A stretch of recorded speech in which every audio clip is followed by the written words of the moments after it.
Hello, folks, and welcome back to the Average Movie Review Podcast. I hope you're doing well. Um, Lots to talk about. Lots of things have happened in the last couple of weeks. I thought I'd do a quick recap. I know I haven't made much videos, but I thought I'd maybe do a quick recap.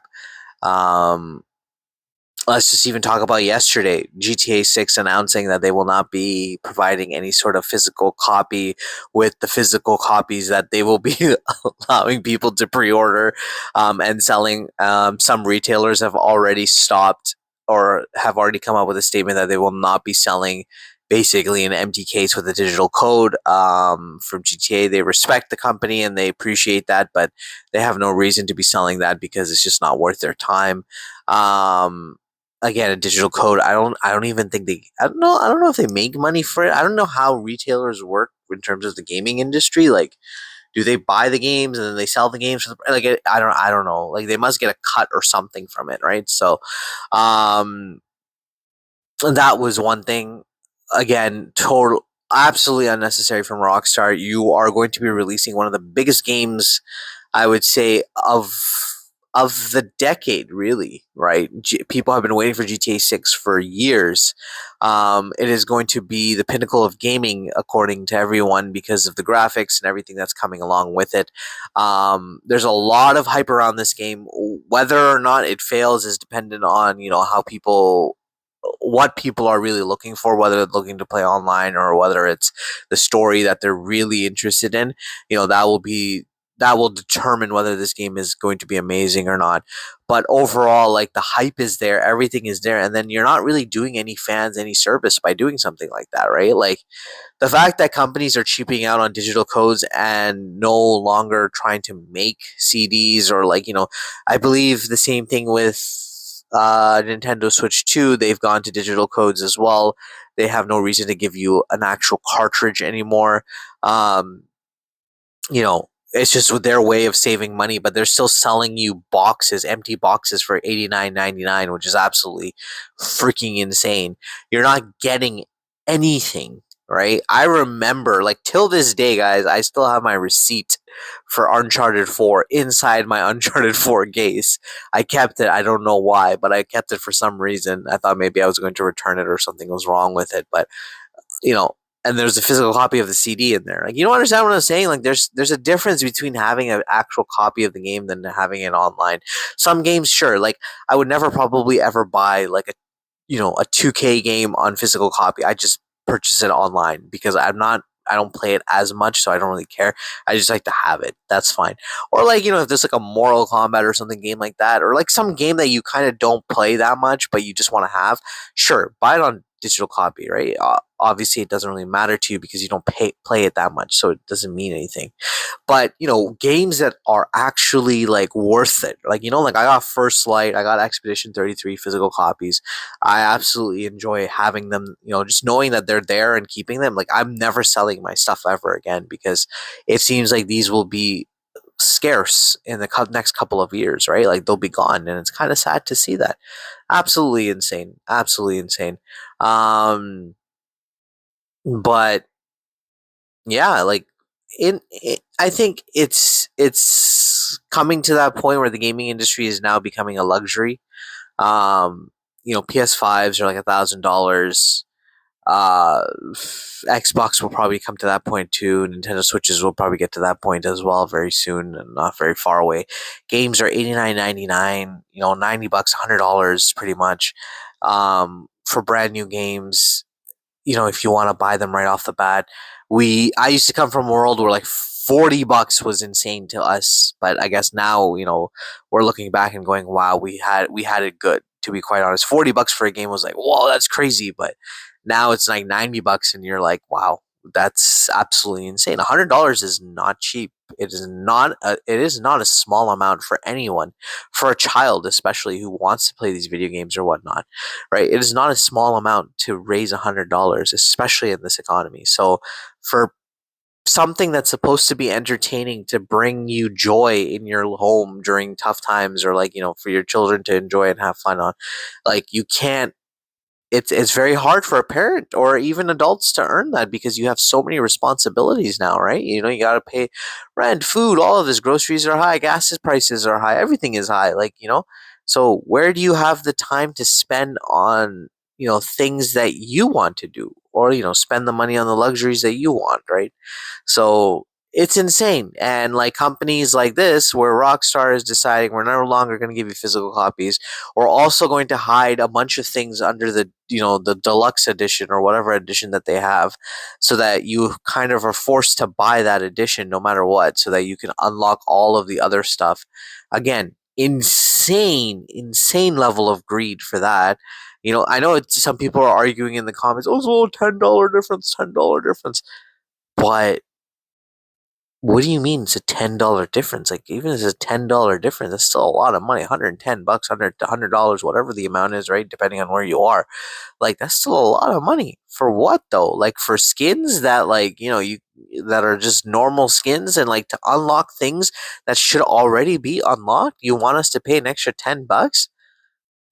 Like, I don't understand. Like, if I'm Rocksteady and I'm these companies, I gotta understand that I'm going to be making over billions of dollars. I know I've invested billions of dollars in this game, but I'm going to make over billions of dollars because people are going to buy this game like it is the last game in the world, right? People have been waiting for this game. Even if you put them at like $50 a pop, people will go crazy for it. That's just what it is. GTA has that level of pull. And to not understand that and to do things like that is absolutely insane to me. So, and there are people who actually stand by this, or people who support this, which is even more crazier if you think about it. What is wrong with people these days? Like, what is going on? Like, what is actually going on? Absolutely insane. I have to say, just absolutely insane. But yeah, the gaming industry, I don't know where it's headed, man. I hope we can come to some sort of resolution. I hope we get to a point where we kind of go back to what matters the most, and that is providing people with entertainment, letting people escape from their responsibilities for a minute, giving people a chance. Like, even if you look at it like the online thing, right? Why is it that I have to pay online to play online? That is absolutely insane. Where PC players can just play for free, Xbox and PS5 owners have to pay an extra thing. I understand that with that subscription, you do get a bunch of free games and you get a bunch of that, but that's what that subscription should just be. It should not be a pass to play online, but it should be a pass for you to, get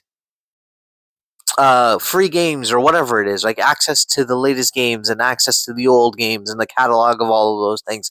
That's what this shit should be about, which is I can completely get behind and be like, okay, yeah, that's fair. If I'm paying whatever the amount is a month, like $13, $14, and I get all of these games, that's fantastic, that's great. Or 129 a year, 149 a year, whatever the amount is. But if I want to play online with my friends, I want to play some Call of Duty, I should be able to play that without having to pay for it.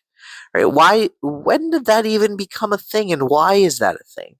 And why did we as gamers allow that to become a thing? To be quite honest, why didn't we stand up and be like, "Yo, I'm not doing that. I'm not doing that anymore. That's absolutely insane. I'm not doing this."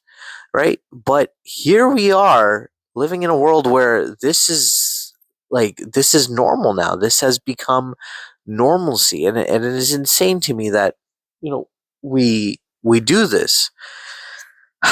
It's just sad. It's just really sad. Like, I worry because I'm a huge gamer. Obviously, I'd like my kids to game as well in the future when when they do come and whatnot, and stuff like that. I worry about the future of children too. Like, I'm not saying that gaming is everything. I do believe that kids should go outside, enjoy life, enjoy the wilderness, go play sports and all of that stuff. But sometimes, you know, when I was a kid, I used to do that all the time, right? Like, I'd go outside and whatnot. But on the weekend, sometimes I've wanted to sit down and play a video game, or like the latest Mario game came out, or like the latest Batman game came out, and I wanted to play that, and it was like, it was my way of escaping. I still remember playing Batman Dark Tomorrow, one of the worst rated Batman games ever. To me, it was actually a lot of fun, but I know when I look back at it now, I understand why it was considered one of the worst. Sorry, I keep saying best, but worst Batman game ever.